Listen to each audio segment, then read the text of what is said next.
Testing. Testing. Cool.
Hey, Crystal.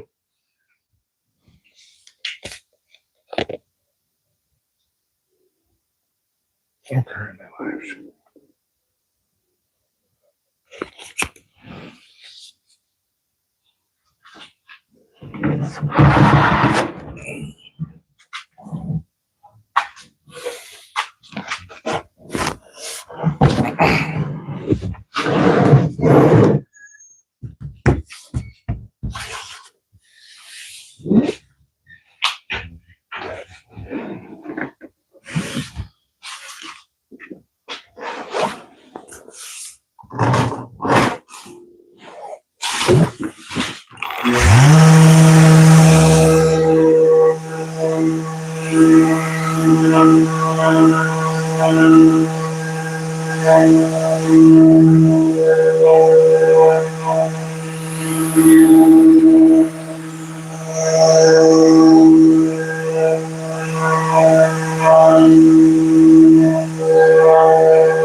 Howdy.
Already done the other side.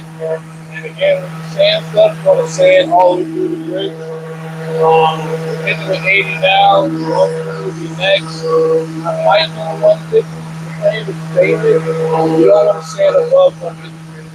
I might stop at 150. Right now, through the 80, kind of removing the wall through and make sure all the joints are flush.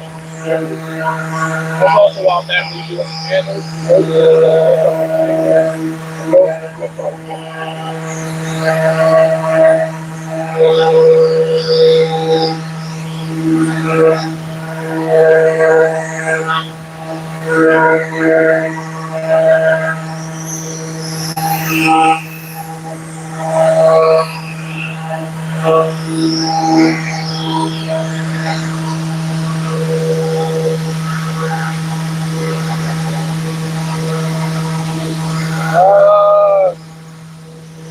This probably looking at like first break, maybe about 25 minutes or more. So we finish more, kind of looking for a break. The second time will be a lot faster, so now we're about trying to level everything off.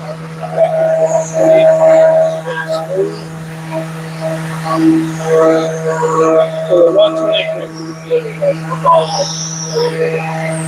Well, we'll say 30 and 30 and 25. So yeah, probably about 50 minutes before maybe about 5 hours of sanding total. Try to get most of it done tonight. Rest up tomorrow.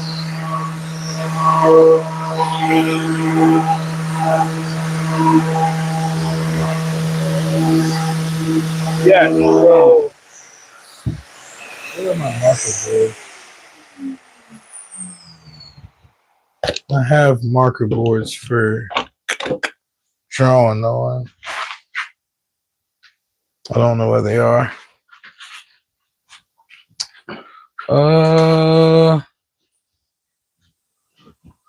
Guess we'll just use a piece of plywood for now as a demonstration. This is how I was explaining sanding. It's probably if the camera will work with me. Let's say if you sand it, so you have like mountain peaks, right? That's the grit on the sandpaper. The grit on the sandpaper is that deep. Let's call this an 80 grit scratch. So an 80 grit scratch will have the same level of peaks. So it'll shave off that top layer of the mountain. And 80 grit still will leave its own scratches behind. So you have to go up to the next grit being 120, then 150, and kind of work your way up through the grits. And if you shave this mountain peak with like a 120 grit, which has less grit, so it wouldn't actually come all the way down to the bottom of the peak or the scratches that are left behind by the 80, the 120 will give you a smooth fill, but what you'll get is uneven textures, and when you apply your stain, you'll still see scratches and swirl marks. So essentially, by working your way up through the grits, you're making the scratches and swirl marks smaller and smaller and smaller, so eventually they become invisible. So, like if I sand this whole thing with 60 grit, it'll be smooth, and flat, but it won't be.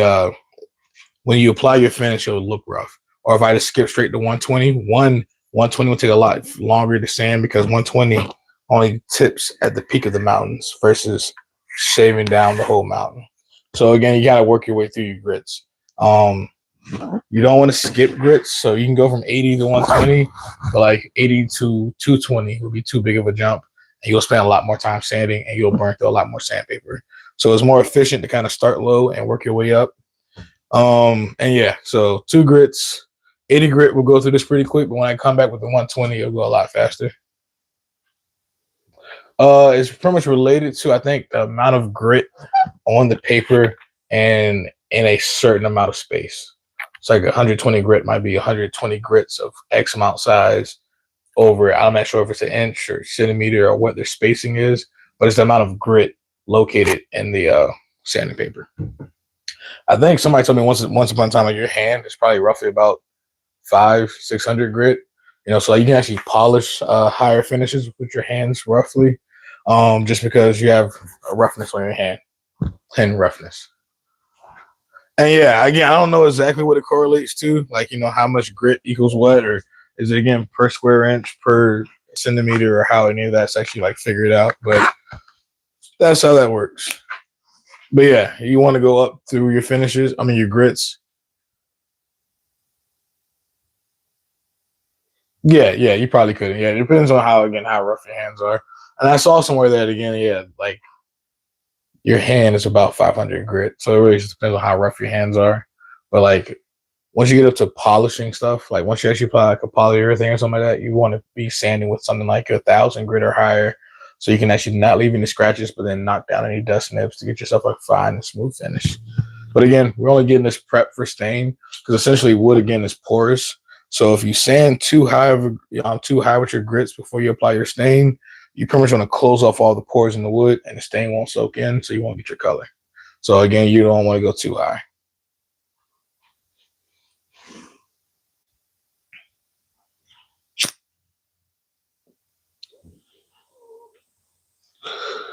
The funs of sanding. Definitely not the funnest part about this project, but again, it's about the end result and what it gives you at the very end. So take your time during your sanding. Don't skip grits. Don't bear down on your sander because you'll ruin your sandpaper faster. Have dust collection coming through your sander to lift up any sawdust as you sand.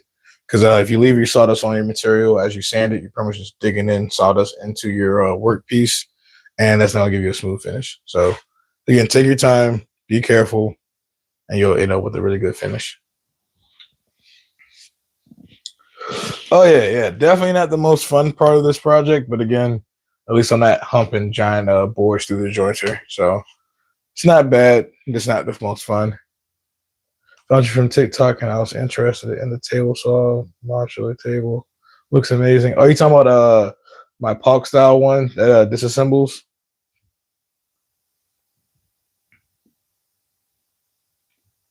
You talking about the cradle that hangs off of my benches?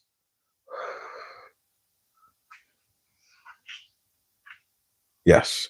Okay, that's currently inside of my box truck. I could bring that in here to show you guys, but I want to get a couple of these doors sanded before I get too distracted.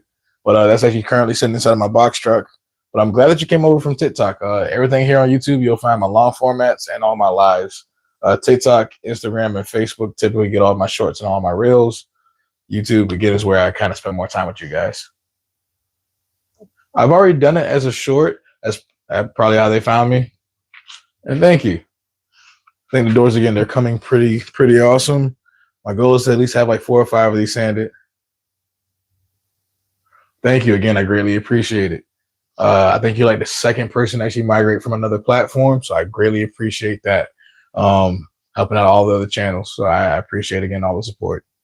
And just for you, if you stick around long enough, maybe if I get a couple doors done, I might bring it inside just to show you guys.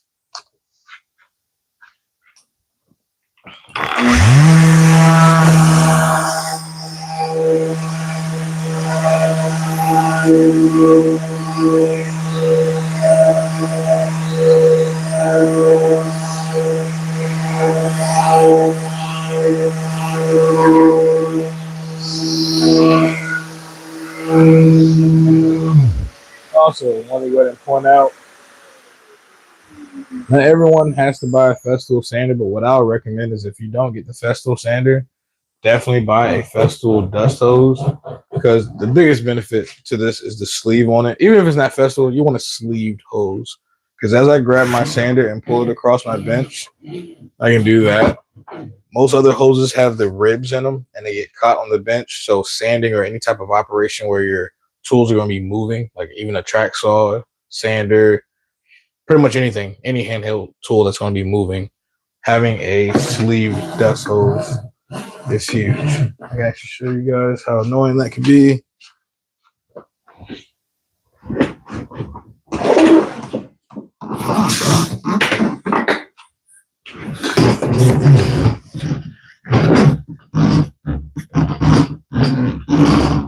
That's annoying. And if you're sanding on anything else and you're trying to make again smooth sanding motions, that snag is going to have you dip with your sander and possibly cause divots and uneven sanding. So this is just not the most ideal hose.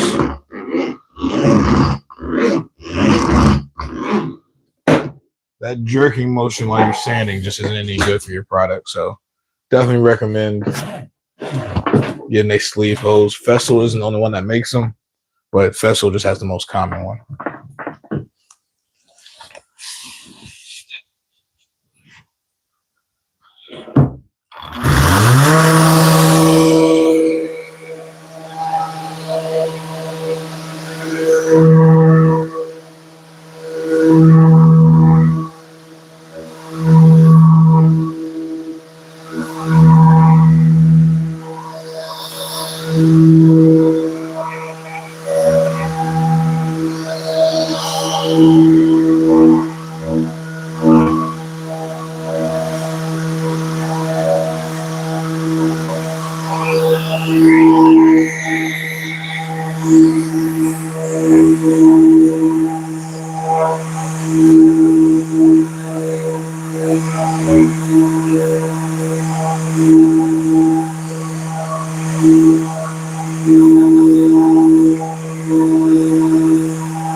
Show you guys what we're trying to remove as well.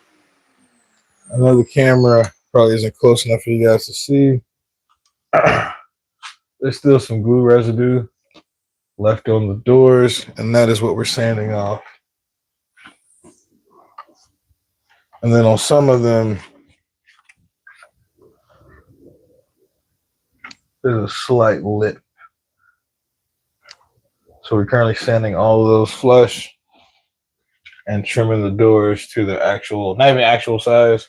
We're just cutting off the extra stiles and rails to make the doors square. And again, they're all made oversized. So when I get to the job site, I can use my track saw and kind of size them for their openings. I was going to actually mortise in my lock sets, but I decided I'm going to wait until I get to the job site to do all of those on site. How you doing, boss? We're having the most fun. Everybody loves sanding, so pull up a seat and have a great time.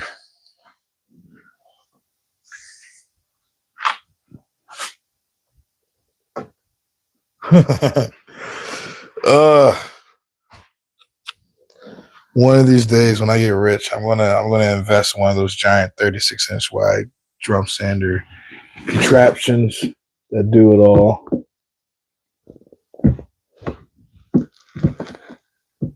I missed a little bit of glue right here.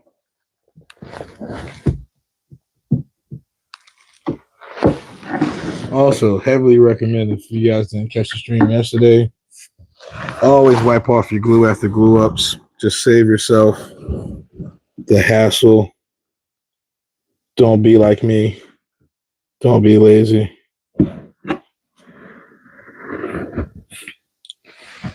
Because all the glue in these little profile sections are what really slowed me down on this process of getting them all finished up. A lot of scraping and a lot of unnecessary sanding. And for the panels and all the profile sections, I do have a foam pad for my sander to allow me to hit these contours. So again, right now my goal is just to get everything flat, smoothed out with 80 grit. And then I come back with those fine foam pads because everything else is fresh off the router and or jointer.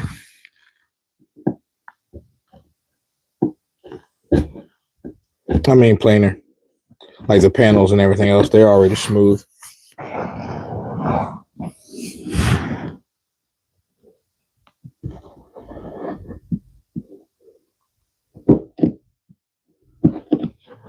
And I don't want to make the amateur mistake of leaving any glue behind. That'll block them from staining anything.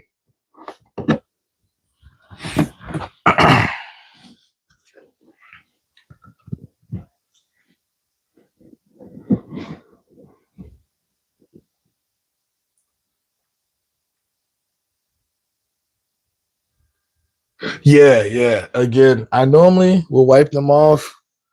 But when I was in the process of gluing these up, I was just go, thinking it wouldn't be too bad. I spent yesterday scraping. Now today I'm here sanding. So definitely, I have a bag. I have a collection of rags on my door back there and a sink right there. There's actually no reason as to why I didn't do it. No good reason. There's a reason. No good reason. Or excuse. There's no good excuse. Maybe I like to be so cute.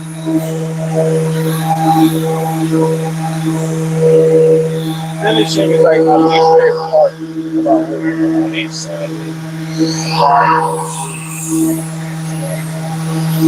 That long time.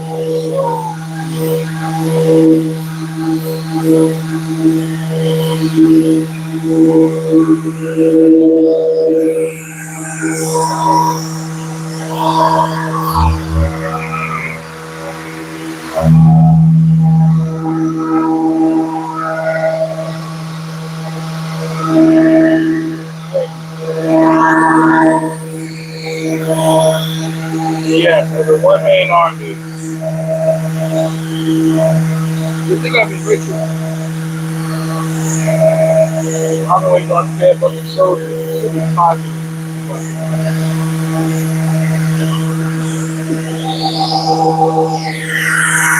What I hear forestry property.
That part's a little higher than I like it.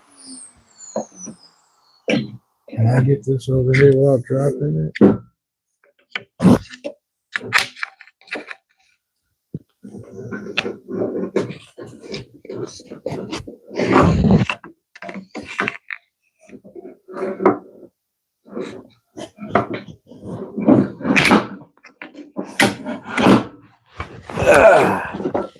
Oh.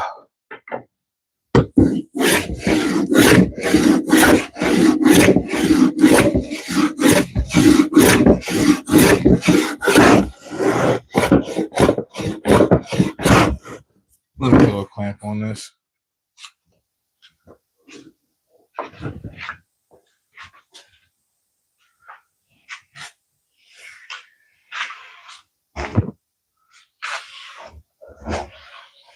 Yes, I'm 31 and I understand that. I normally take midday naps. I have been nap deprived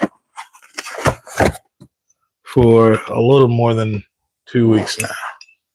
My body doesn't like it. I am a really big napper.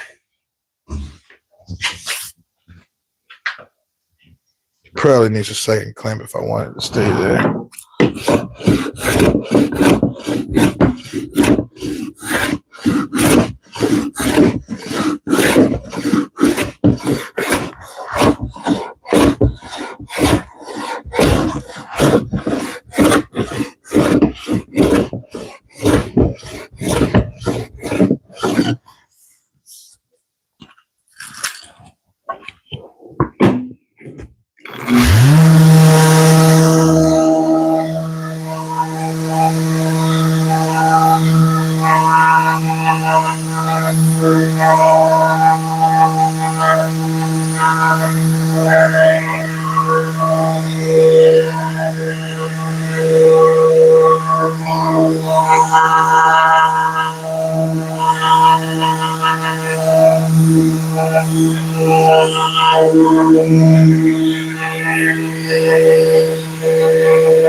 That's door one Sandy.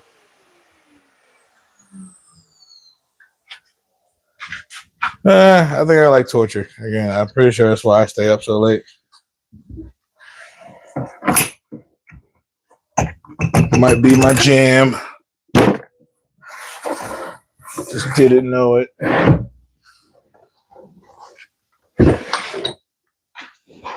Next door. Whoop. Trying that trip. Probably be easier to pull it from that side. Let's see. Am I going to leave these on the bench and stack them up, or am I going to? Let me start moving it.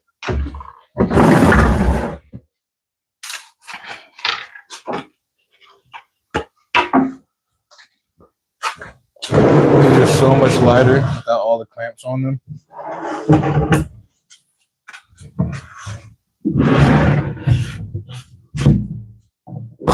Not so much lighter, it's still pretty heavy. Let me not lie to myself.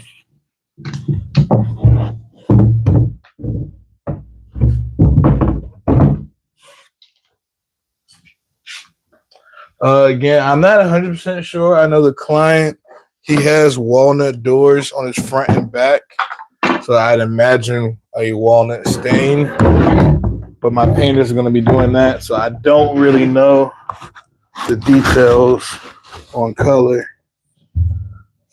Whew.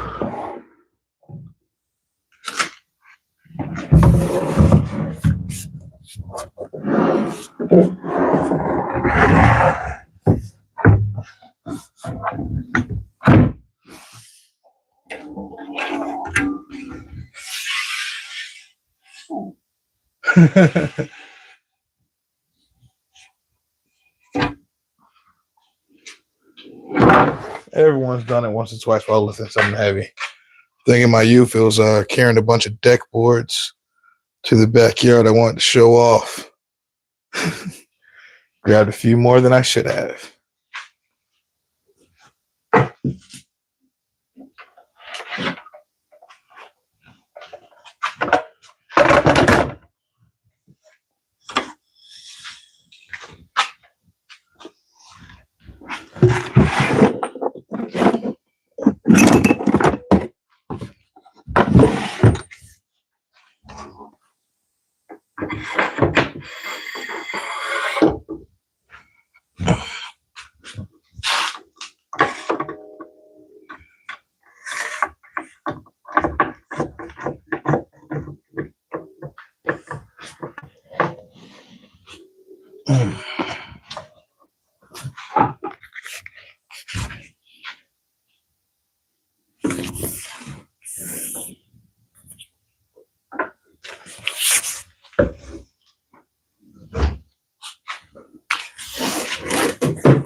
Just barely long enough.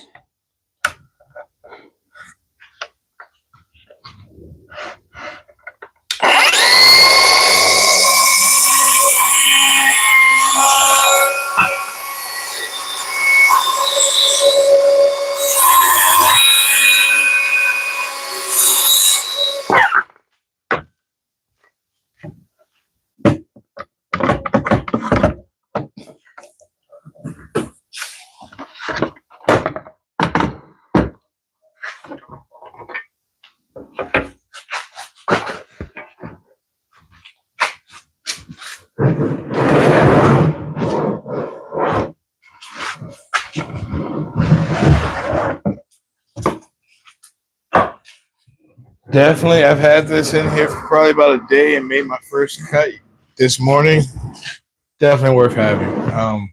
Before this, I used like MDF straight edges on my saw, but this is actually really nice. And I will say the ability to add track clamps and everything else to it, which I was actually working on the version. I have one in here.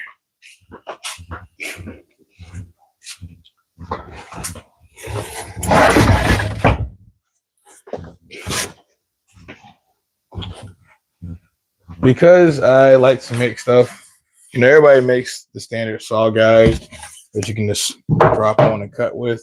My plan was to actually add a T-track through here so I can actually clamp it down.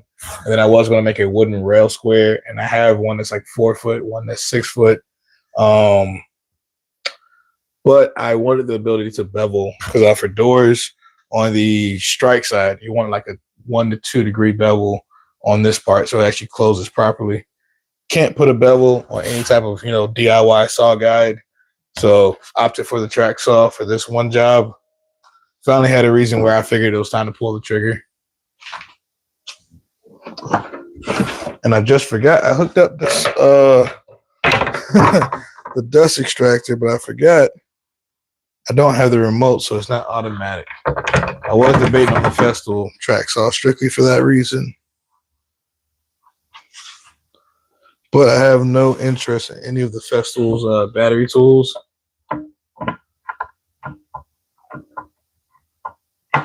Oh yeah. It's definitely pretty crucial, especially on the strike side. You can get away without doing it, but you can also make your doors fit tighter.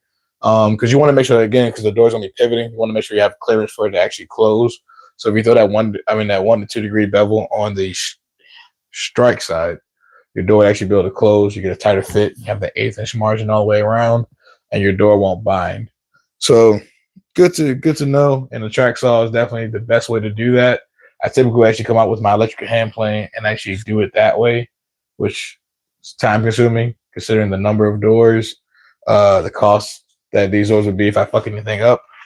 Or like a simple hollow core door, I'll break out my old MDF track and do stuff. But in this case, not worth it.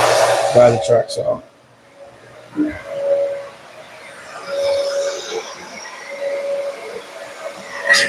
Am I going live to the store? You mean like the install?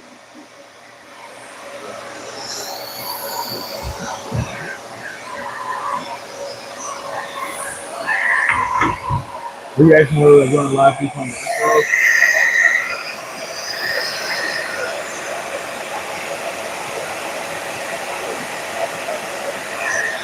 The electric planer just takes a little bit of finesse and getting used to. It's not a bad tool. Make sure your blades are sharp and everything else, but I find it pretty reliable. And I have one that specifically makes the planing doors as well. I have like an old Earlby one, but then also I have a really old one I got from an old guy, dude.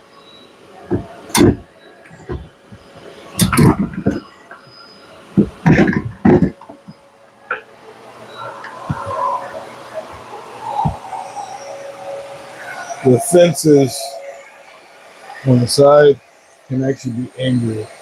So it's meant for cleaning the edges of doors. And again, the old guy gave me this planer and it served me pretty well. I actually love having it. And it does great for again doubling all the edges. But again, now I have a track saw, so I'm a different man. Because this, unfortunately, you guys haven't noticed, there is no dust port. This makes a huge mess on the job site. Or how many doors we can be doing tonight on the live? It really depends. My goal is to get them sanded up to at least 80 grit tonight, so I'll probably be going through them all, trimming them like I'm doing right now, and then sanding them as I go.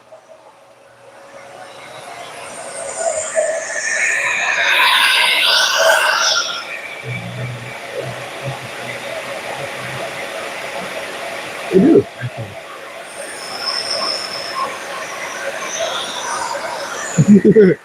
I am not a chef, but yes, they do have those.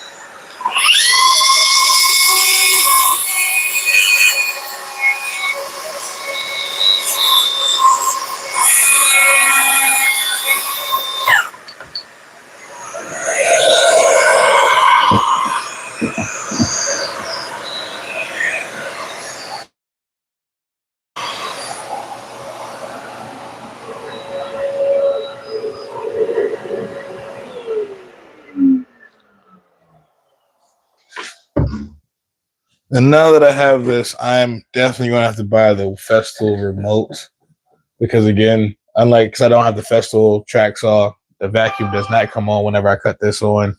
And just like the first cut, I forgot to walk over there to cut it on.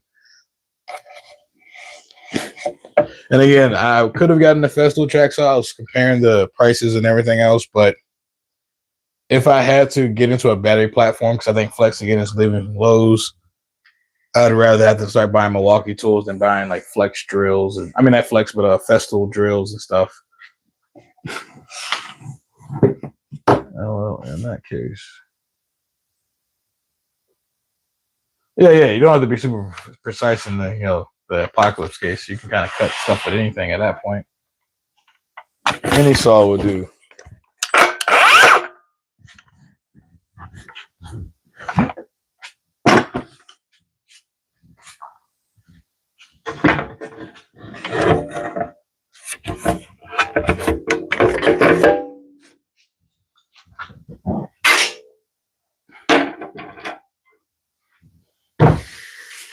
Oh, and the fun continues.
Howdy.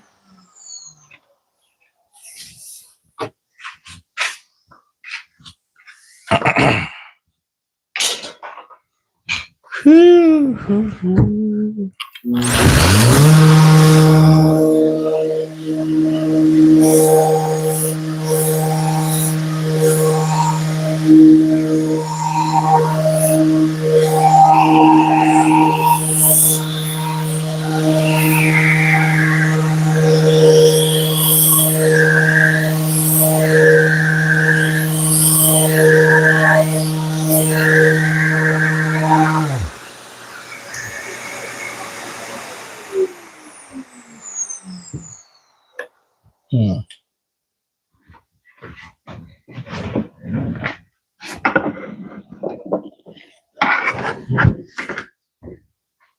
Yes. And we have, I think this type of crack is called a shake, especially when the grain splits in like a layer. So that wants to pull up. And I don't want to sand that until that disappears. I wish I had some thin CA glue because what I'll do is probably poke some small holes in it and press it down. In this case, I can see I can't really push it up so much. It's really just the edges that are loose.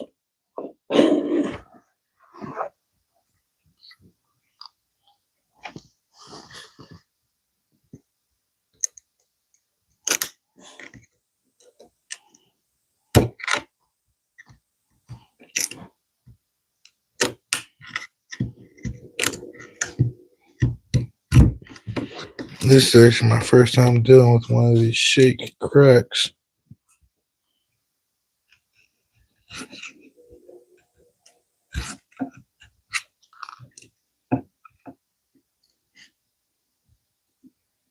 Mm.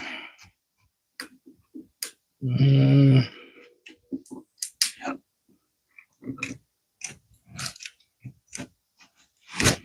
I want to get this whole piece off.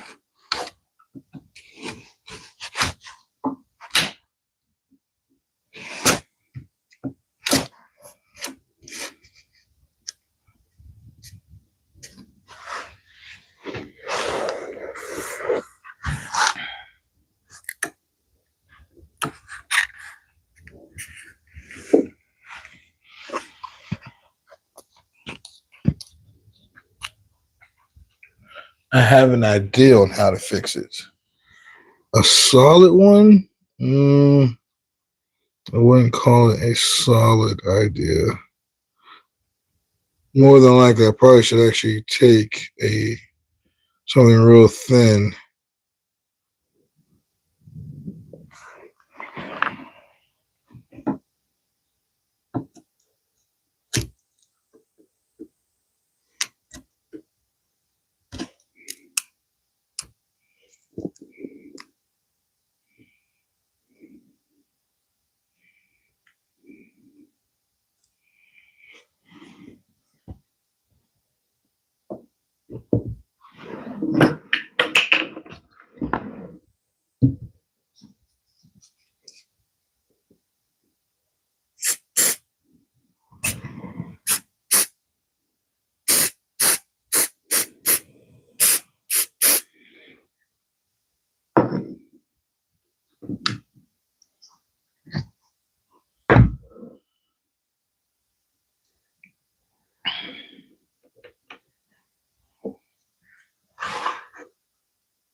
All right, so we'll see how that holds up after she gets sanded.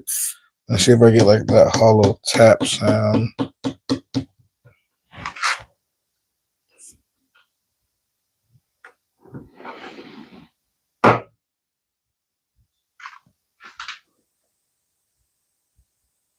Yes, you will end up sanding it smooth, which is what we're about to do now. Because, yeah, again, it dries instantly, mostly instantly. Just got a little bit on my finger. You do want to be careful with it because you don't want to glue your fingers or anything important together.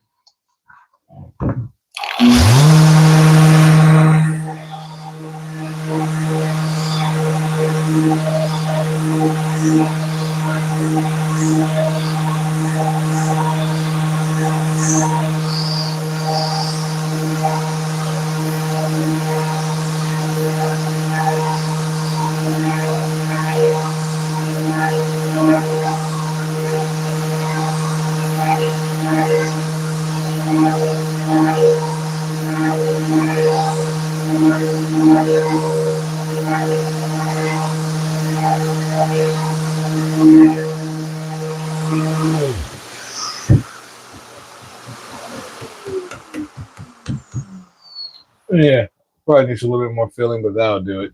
Essentially, now you just get like a little black streak right there. So when you actually stain everything else, that'll just look like grain pattern kind of following down.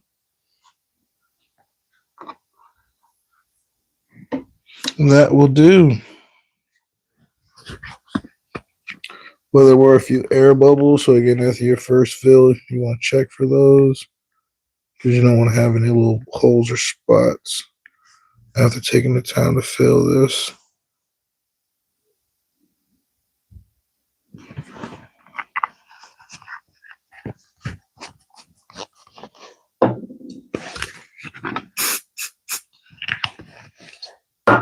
Now we can go back to sanding like normal.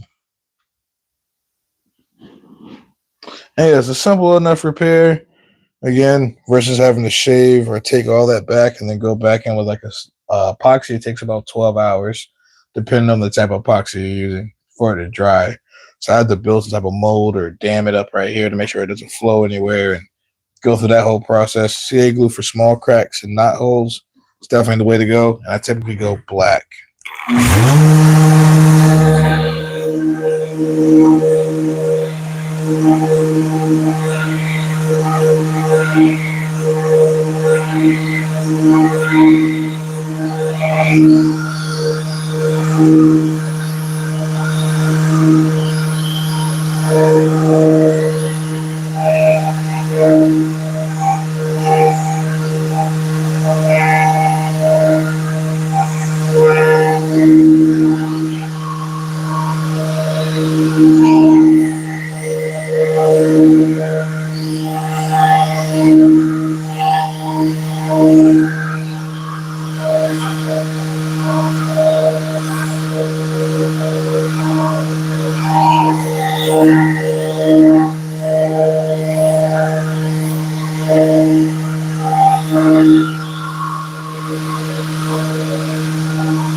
For the rest of your night, hopefully you sleep good.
Kind of.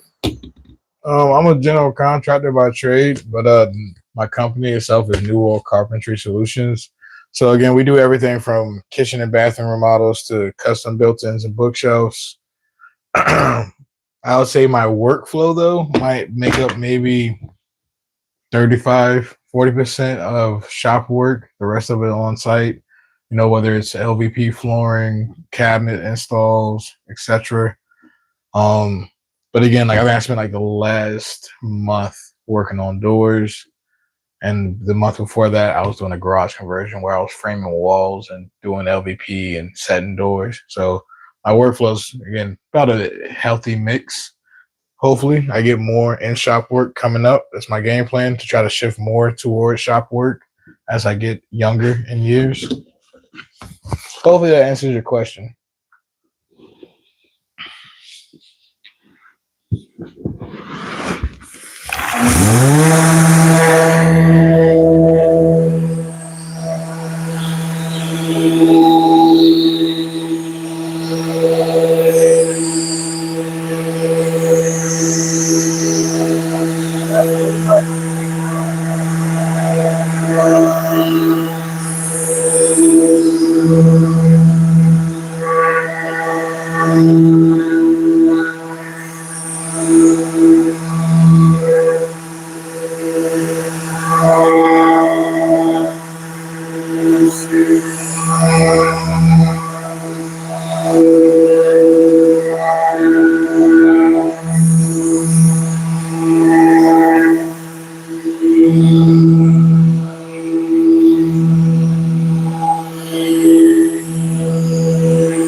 Yeah, videos on how to make them.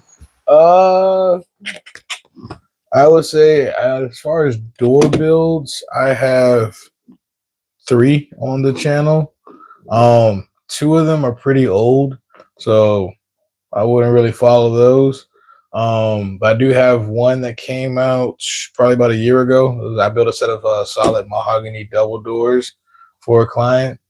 That one I use full mortise and tenons for. I would say if they're interior doors for your house, I would recommend getting this router bit set. And I've recorded all the footage for this door build because I built 10. There's 10 of them back there. So I have recorded all the footage for those builds. And exterior and interior will pretty much be the same thing. Only thing you will want to do, these being interior doors, the tenons are like 1/2 inch. Like on these test pieces, the tenons aren't super long. But if you grab this Freud bit set or any of the Freud bit sets and use a router table, these have the ability, when you're cutting your stick joint, you can take this top part off and then essentially do half of your joint.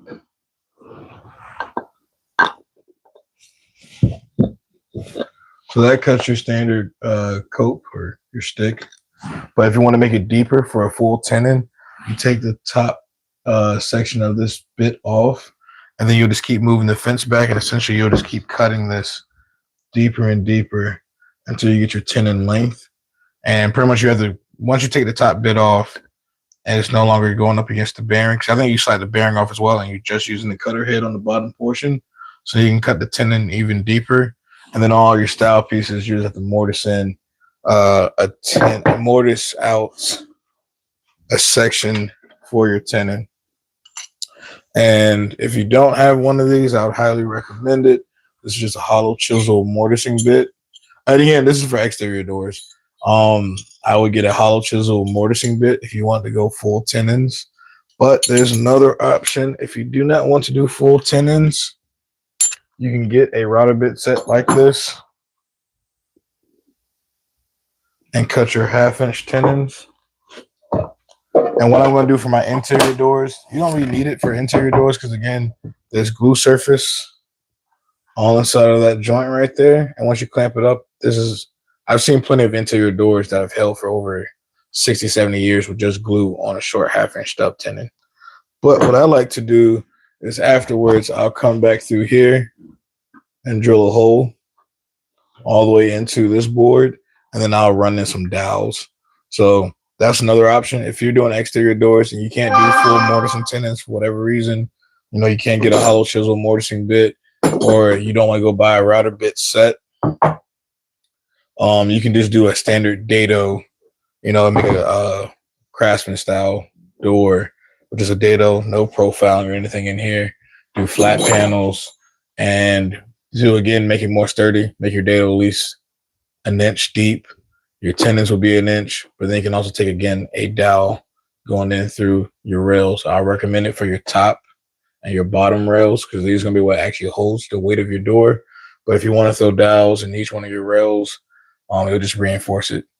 And as far as assembly, again, I would say probably go back and watch the streams because, again, they will probably be the most concurrent and recent door build that I have with using router bits. The mahogany one I did that one completely table saw and a dado set, and then drill press for the mortars. But again, this router bit set is pretty easy to use. Once you cut everything to length, it's pretty easy to run everything through the router table, and then clamp it all up. So I would say go that route if it's your first time building doors. And the live streams that I recently put out, they go pretty much from the very beginning of milling all the lumber to where we are now. So I'll say check those out. And then probably in about a month or so, I'll probably be editing the videos that I've recorded throughout this process and putting out a little bit more coherent door build series.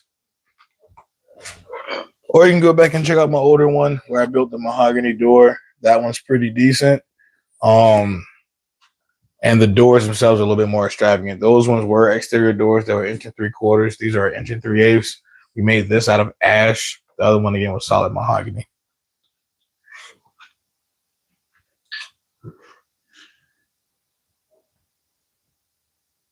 No problem, yeah. So I would say, again, either the live streams or that solid mahogany door build would be what you would want to look at. Or, again, the live streams. One or the other should be able to give you all the info you need. I would recommend, again, either getting a bit set, or if you're going to go with, again, like the doors in the back of my shop, those are like the first doors I've ever built. Can you use pine? Yeah. For an exterior door, I would probably say no, unless you're planning to put a spar varnish on it. Pine, or if you have a really decent porch overhang or roof on your porch, I'd probably avoid pine. But you can use pine for your door. I have 2 doors back here made of 2x12s. Actually, that's another video you can go back and watch. These are my shop doors, and they're built out of 2x12 pine and 3/4 inch plywood, and they're holding up just fine. And what I did was what I said about the dowels. I came back in and drilled in dowels on the side to help reinforce everything. And this is just, again, dados with stub tenons and dowels. What type of router? I would say any router that I think is, what is it, inch? I'll say any 1/2 inch router should be able to do it. I have a Jessam router lift. Don't really need a router lift, but you would at least need a 1/2 inch router that has the oomph to spin these bits. So I just have a skill router, nothing special. I have the one from Lowe's. But yeah, any 1/2 inch router should be able to spin the bits. You will want a decent fence. I built one out of plywood. That is something I did do. I didn't do that one on stream. I did that off stream. But yeah, you'll want a decent router table, a decent enough fence setup, and some type of dust collection to go through it, because you're definitely going to make a lot of chips. So you don't want to overheat your bit. And yeah, you can even grab like the Cobalt router table set from Lowe's for like I think $140, and grab that bit set. And if you have a table saw and a miter saw or a circular saw, you can build yourself some doors and clamps. You'll need clamps. Definitely want to make sure you have clamps.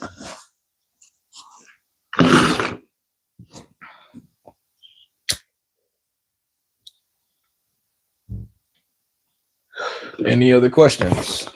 I would love to be able to help as much as I can.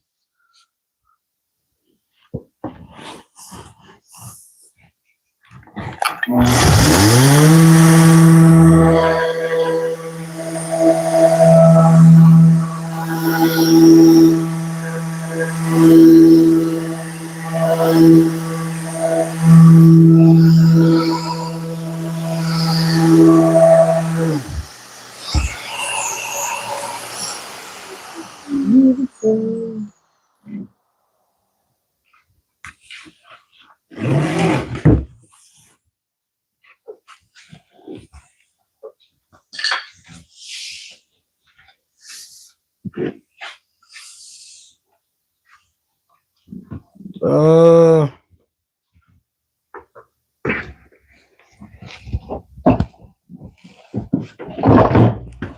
one I built was pretty simple, just out of plywood.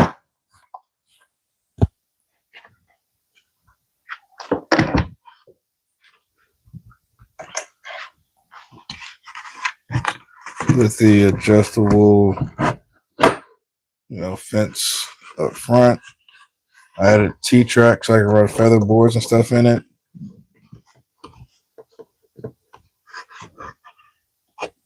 And then it just mounts to my router table.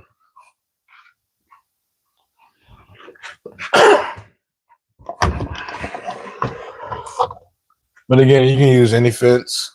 Before I built that one that came on my older router table.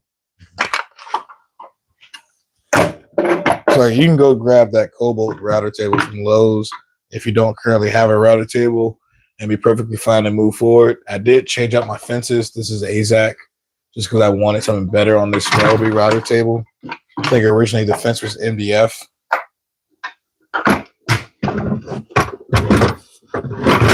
But yeah, before I built that router to lift, put it inside my table, I was operating with an old Craig router insert and that Ryobi fence.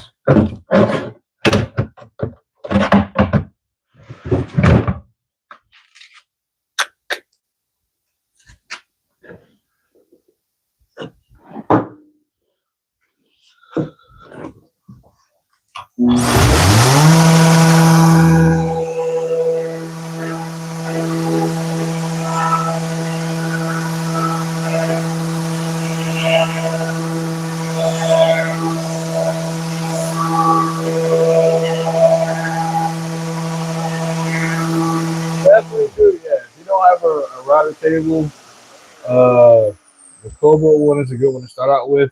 I would say the Skill router is a better router overall than the Cobalt. I think the Skill router table is a little bit more expensive though. If you want to go out for something better, a Bosch router, you can't really go wrong with one of those.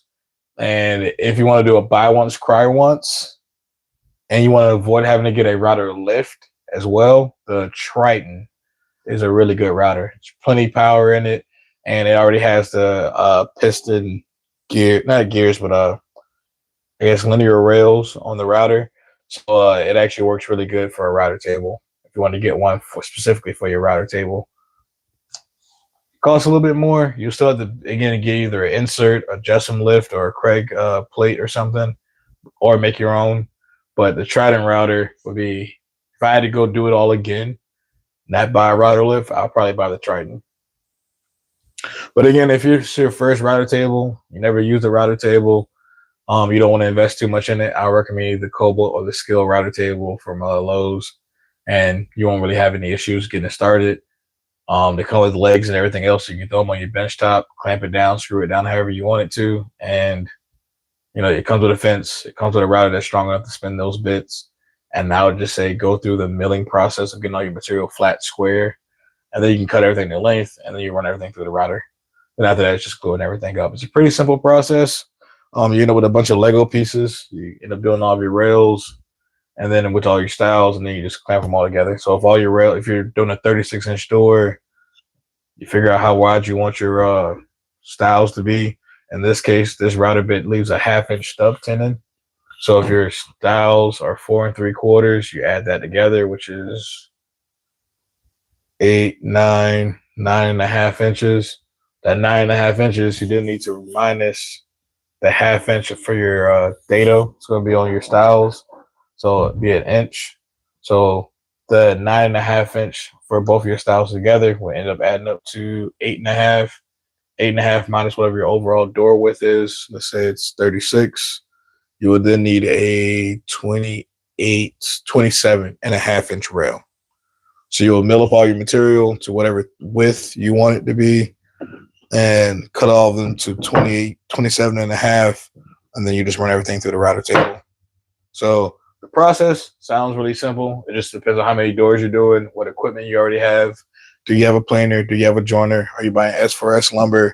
And if you're going to do it out of pine, I highly recommend at least using a 2x12. And if you're not going to mill anything through a planer, I definitely go with the 2x12 and try to rip out the pith and try to get the straightest riff saw material by ripping down your 2x12.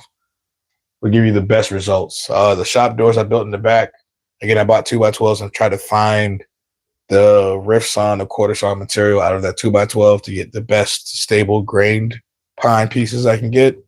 And then I built that one in the back. And it's been up there for about 2 years now. I have French cleats on the back holding up most of my clamps. I have a bunch of stuff hanging on the front of the door. They haven't sagged. They haven't fallen apart.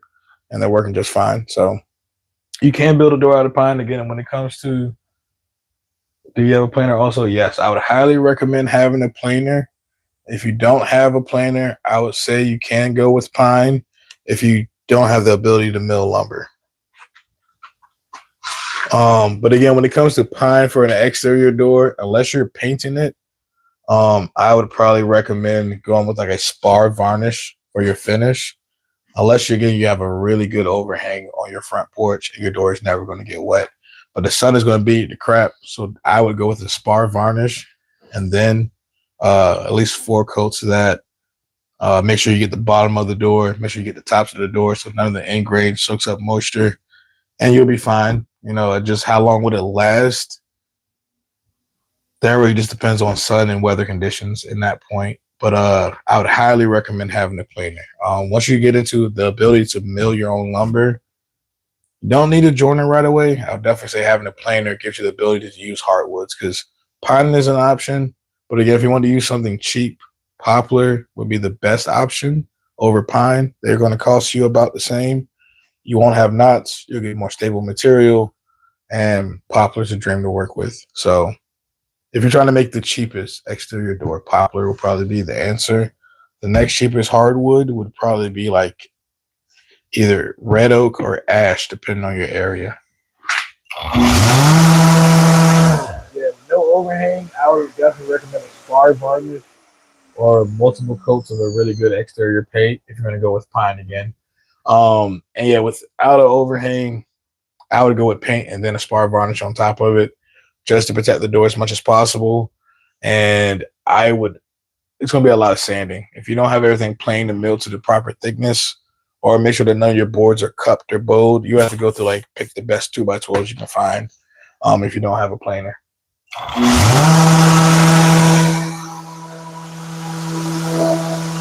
Doors are going to work properly if it's flat. So if your stiles and rails are cupped and twisted, what you end up having is your door being twisted or cupped. And one side of the door that they might be looking wrong. It's kind of hard to work out those kinks over a little bit longer than you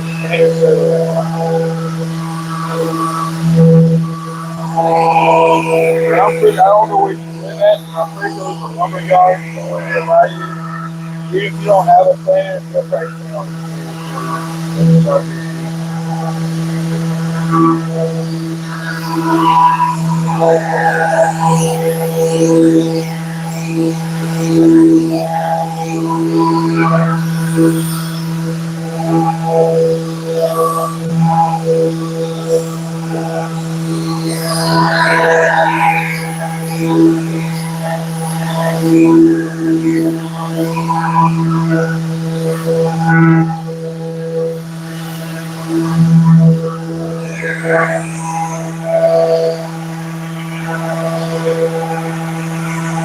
I would recommend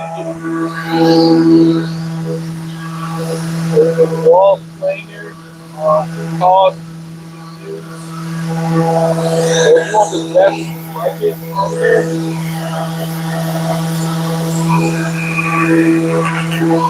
maybe the craftsman. Again, if you're not building a ton of doors, a lot of If you're not doing a ton of doors or a lot of woodworking, the craftsman planer will probably do just fine, or the rigid planer will probably handle all your needs. But if you want to do a buy once, cry once, the DeWalt DW735 is probably the best lunchbox style planer without getting over $1,000. They recently put out the Oliver 15-inch and the Grizzly 15-inch. I'm about to actually upgrade to those. But again, I do woodworking full time, so I do want a wider planer with a little bit more power. But I think, like again, if you're not a full time woodworker or doing it, like if you're not batching out, like I'm doing 10 doors right now. If you're not doing a ton of doors, I would say like the Craftsman planer. I think it's like three something. Either the Craftsman or the rigid will do you fine enough to get yourself started.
Hmm. I want to order some food, but I can't open up DoorDash while I'm streaming. Oh, it's such a huge bummer. If I wait too long, it'll be too late. I'm gonna have to actually leave for food.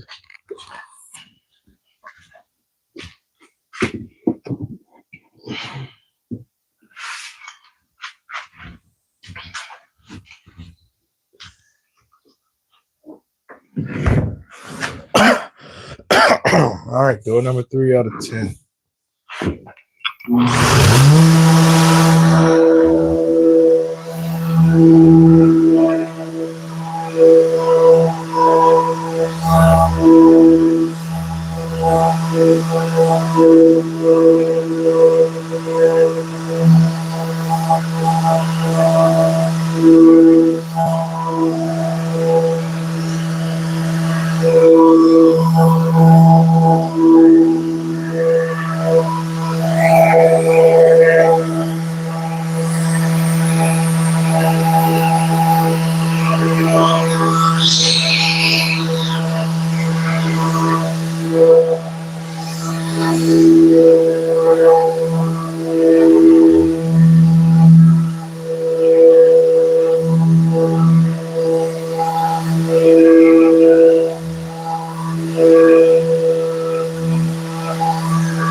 Yeah, these are Freud 3-piece combination door set. And if you just look up Freud door bits, and when you look them up, though, the one thing that's extremely important is to make sure that you're getting door bits for doors, like full 1 3/8 to 1 3/4 doors. They have a cabinet bit, a cabinet door set that looks similar, but the bits again are way smaller, so you won't be able to do thicker doors. But yeah, Freud door bit set should pop up.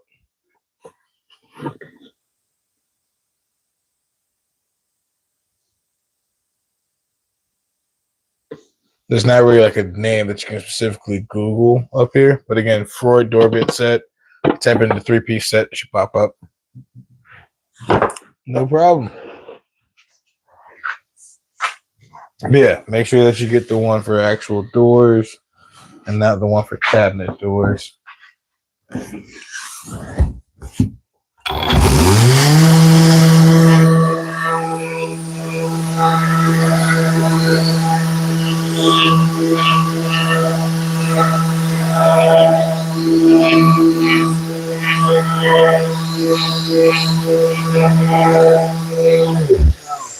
do want to ask, because that bid says like $300.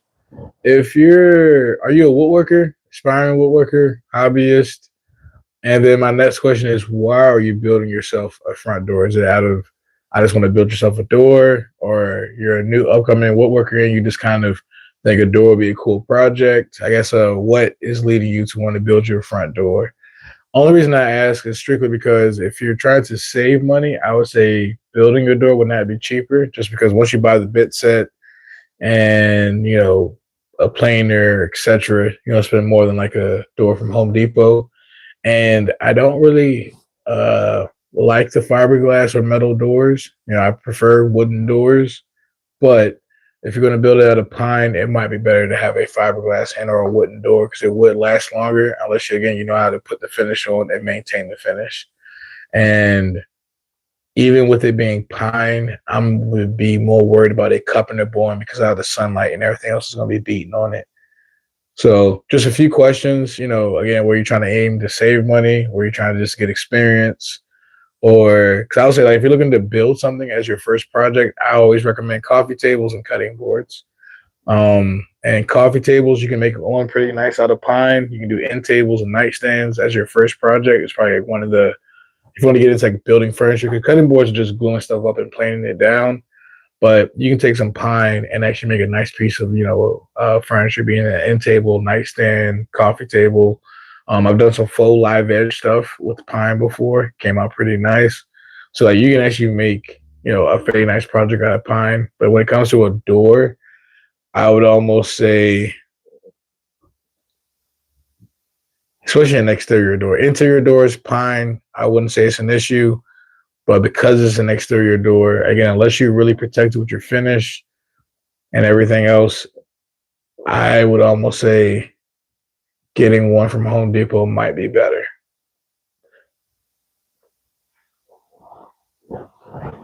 But definitely let me know, answer those questions in that little ramble I had, and I could be able to give you a little bit more advice.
Hmm.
You know what? That's a good one.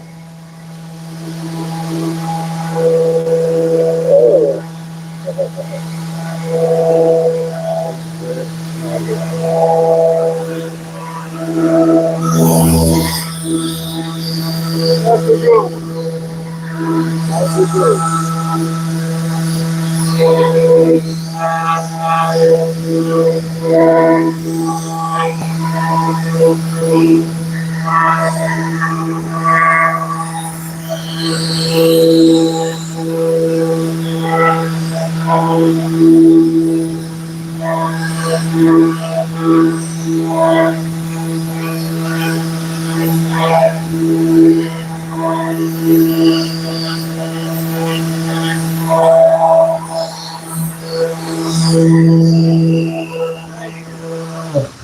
Ten of them, man.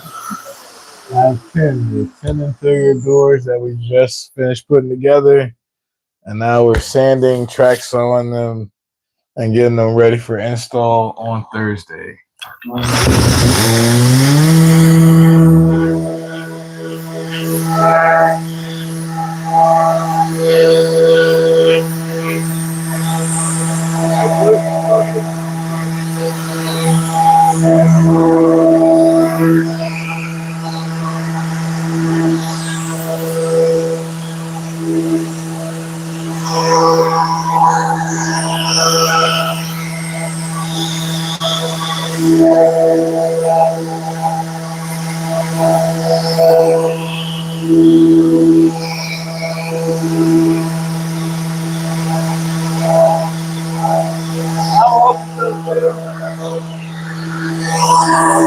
Hopefully no random tattoos come up last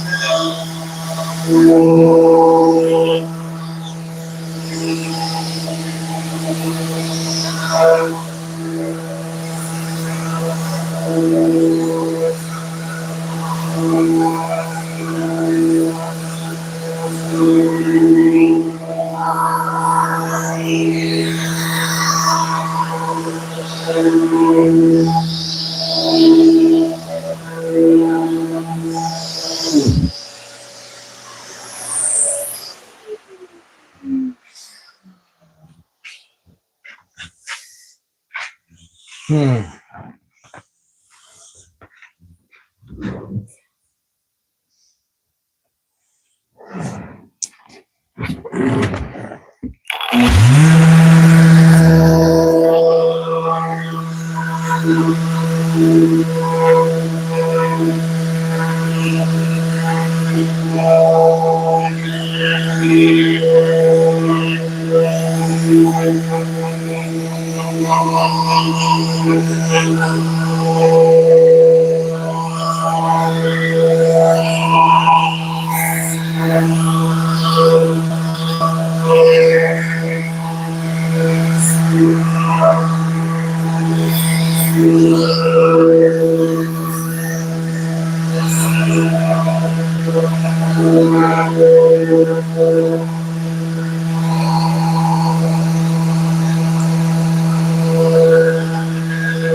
All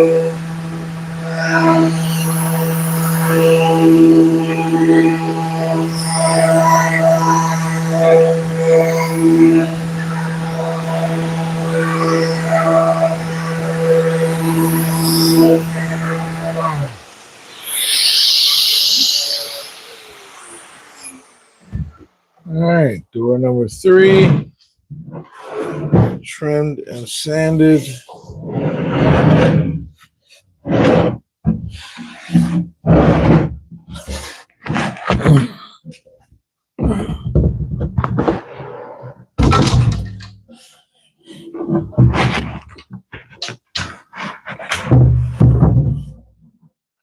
Let's see, let me check, see what my battery is.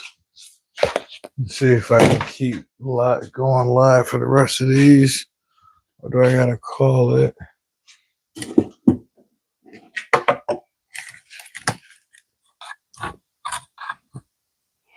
Oh, we're at 22%. I think I'm gonna call it here.